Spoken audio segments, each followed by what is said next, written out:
I remember that Christmas when I was 8 years old, as if it had happened yesterday. I remember how I would lie very still under the old, moth-eaten quilt my mother made.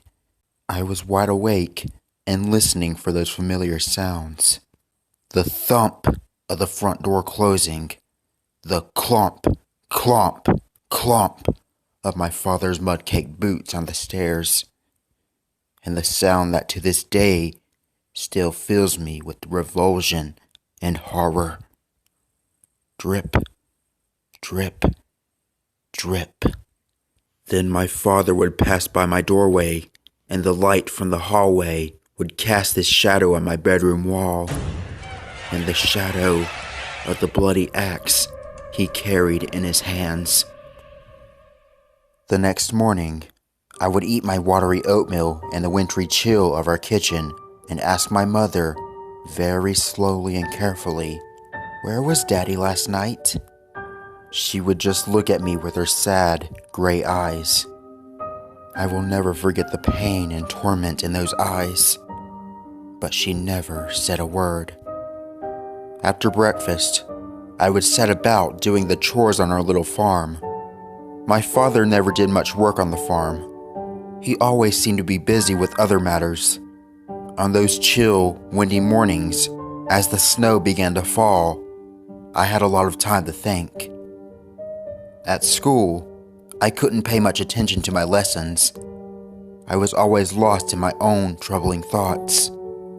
When I got home in the evening, I would arrive just in time to see my father leaving, his axe clutched tightly in his hands. I rarely saw my father during daylight hours, and at night, all I ever saw was his shadow. I can still vividly recall that terrible night when I was awakened by the sound of the shutters on my bedroom window clattering in the screaming December winds. When I got up to close the shutters, I happened to glance over at the barn and noticed a shadow in the darkness. It was my father, and he was putting something into the feed box we used for the cattle. I returned to bed and lay awake long into the night, puzzled by just what I had seen. Eventually, I fell into a tortured and troubled sleep. The next day, my curiosity got the better of me. I took the key that hung on a hook in the kitchen and opened the feed box. I remember standing and staring for several seconds at the foul-smelling, bloody pulp inside, trying to understand why my father would put parts of a slaughtered animal into the feed box. Then I noticed something that struck horror into the pit of my soul. Jutting up out of the bloody offal was a severed human hand.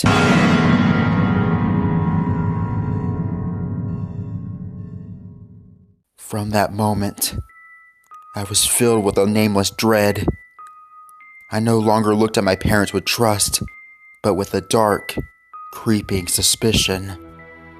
I began to notice things that had previously escaped my attention.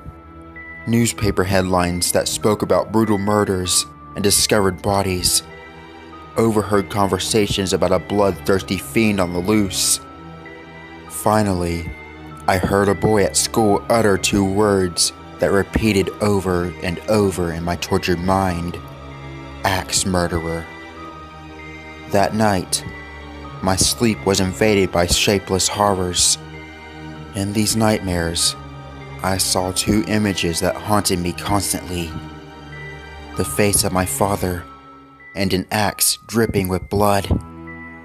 Unable to sleep, I got out of bed and crept downstairs. Taking my father's axe from the fireplace, I dimmed the lights and crouched in the darkness at the top of the stairs.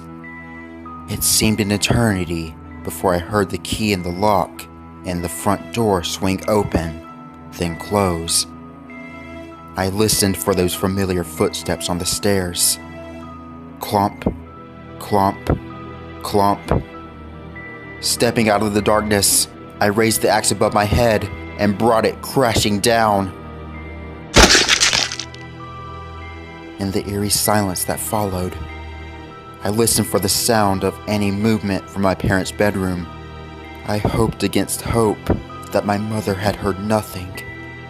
The only sound I heard was the creaking of the floorboards beneath my feet and the pounding of my heart. I looked for the last time at the headless body that lay crumpled at the bottom of the stairs, then quietly tiptoed back to my bed.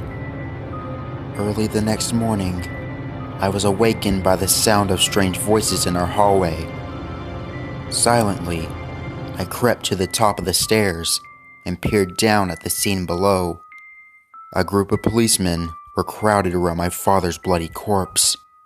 My mother was standing beside them, watching silently. No one was paying any attention, but when she glanced up, she noticed me. Then, very briefly, very discreetly, she gave me a knowing wink.